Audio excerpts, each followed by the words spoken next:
డబ్బా కార్టెల్ అని ఒక వెబ్ సిరీస్ మన వాళ్ళు చూడమని చెప్పారు. అది చాలా బాగుంది. నితేష్ డైరెక్ట్ చేశాడు దీన్ని.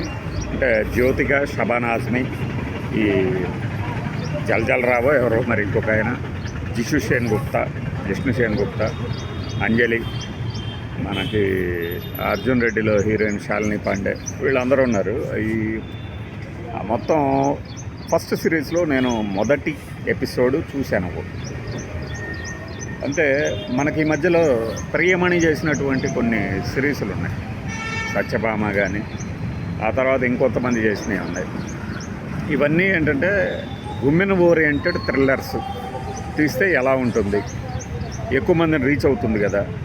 అలానే ఒక సస్పెన్సికల్ డ్రామా అని, లేదంటేనేమో ఒక క్రైమ్ యాక్షన్ కలిసిన దానికి మన లేడీస్ని కలిపితే ఎలా ఉంటుంది అన్నదానికి నిదర్శనంగా, లేదంటే ఒక ఉదాహరణగా తెరకెక్కింది. చక్కగా ఉంది, ఎంగేజింగ్గా ఉంది ముఖ్యంగా చెప్పాలంటే. అయితే ఈ హౌస్ మేడ్స్, ఇళ్లలో పనిచేసేవాళ్ళు, హౌస్ మేడ్స్ ఎలా వాడి లైఫ్ ఉంటుంది, ఇక్కడ మనకు కనపడే లైఫ్ వేరు, మన ఊర్లలో కానీ ఈవెన్ మన సిటీలో కానీ ఊళ్ళలో లైఫ్ వేరు ఉంటుంది. అట్లానే ముంబై ఇట్లాంటి చోట్ల చేస్తున్నప్పుడు పెద్ద వాటిల్లో వీళ్ళు ఒక ఇంటి నుంచి ఇంకొక ఇంటికి ఎలా వెళ్తారు. ఇప్పుడు నేను కొంకణా సేను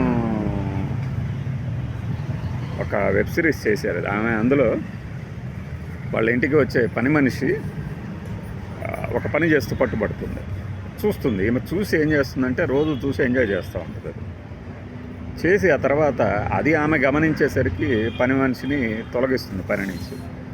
ఆ తర్వాత తిరిగి అక్కడికి తన ప్లేస్కి వచ్చేసి తన పని చేసుకోమని చెప్తుంది.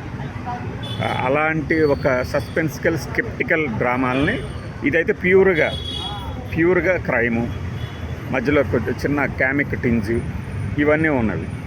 ఏది నేను చూసిన ఒక సిరీస్లోని ఆ ఒక ఎపిసోడ్లోనే ఇది పూర్తి చేయాలంటే కనీసం ఒక 2 రోజులు పడుతుంది. ఎందుకంటే మనకి మ్యాచ్లు, పనులు అన్నీ ఉన్నాయి కాబట్టి, ఇంకా రెగ్యులర్ వీడియోలు. సో ఎంగేజింగ్గా ఉంది. మనవాడు చెప్పాడు కదా, మన దోస్తు విద్యాసాగర్, మనవాడు అది పెట్టండి బాగుంటుంది అన్నట్టు చెప్పాడు. పూర్తిగా చూసేందుకు సమయం పడుతుంది, కానీ ఈలోపు ఆల్రెడీ నెట్ఫ్లిక్స్ అంటేనే ఒక డ్రామా ఉంటుంది కదా, ఆ డ్రామాని హ్యాపీగా తీసుకెళ్ళింది. నాకు తెలిసి సంథింగ్ ఒక ఇంగ్లీష్ నుంచి మనకి హిందీకి ఏమైనా ఇచ్చాడేమో అని అనుకుంటున్నాను. ఇది మన డబ్బా కార్టెల్ గురించి. అయితే అసలు ఈ కథాంశం కరెక్టా కాదా, ఇదంతా పూర్తయిన తర్వాత మనం మాట్లాడుకోవచ్చు. బై.